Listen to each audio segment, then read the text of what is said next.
Jadi pertanyaan yang pertama tentang masalah imamah, syarat-syarat, ada adab dalam budaya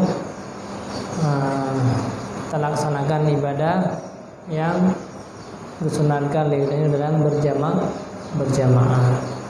Jadi sehingga yang paling utamakan di dalam sembahyang berjamaah adalah ini orang-orang yang punya afkah, orang yang punya kealiman di segi bidang fikih. Kenapa? Lihat hal-hal yang menyangkut dengan fikih di dalam sembahyang.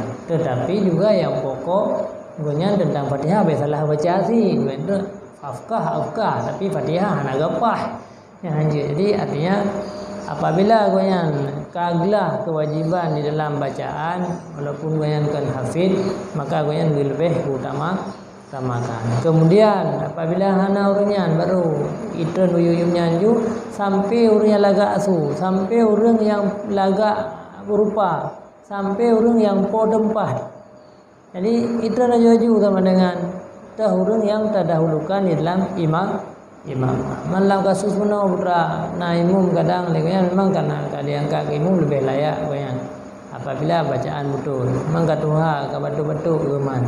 Namanya lebih tanya tunggu imam tu mengerti sih kan artinya yang kurang sehat tak yang so orang yang lebih kan gara-gara lagak kari menda ada mina nasi kari lagak tapi ulai menggonggo lepang go sih je ke batu sembah maya kemudian ke kalang ti tinggal aku vendor liah kedai mung ya kagak memula karo memang kari sih dia kedai mung ka ya main game.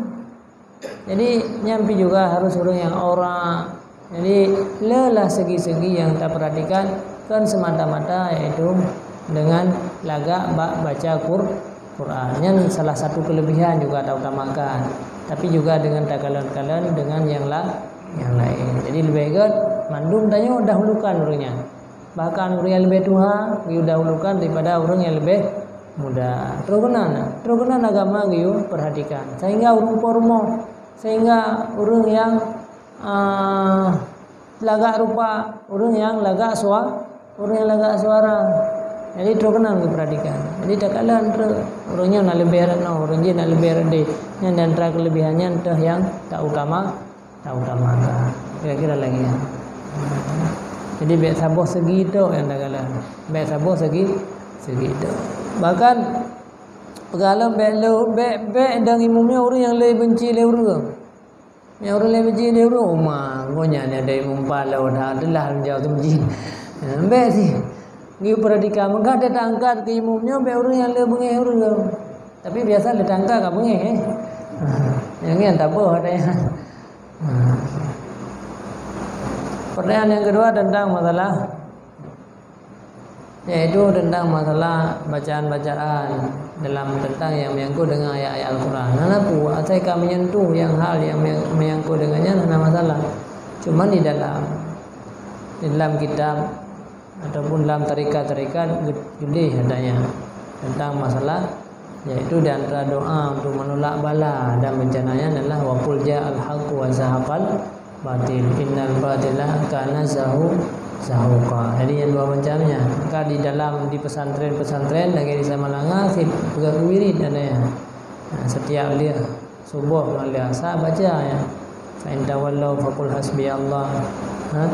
Dibaca waqul ja'al haqqu wa zahaqal batil. Nyana dalam tarikat sampai 7 katanya. Cuman ini yang sampaikan tentang tak baca lebih awal. Dia sih dan hawu. Yang penting yang maksud adanya. Bahkan perempuan lang kita dia terubah tambat yada yang tap yang syarah kepada tudang darah yang lang kita.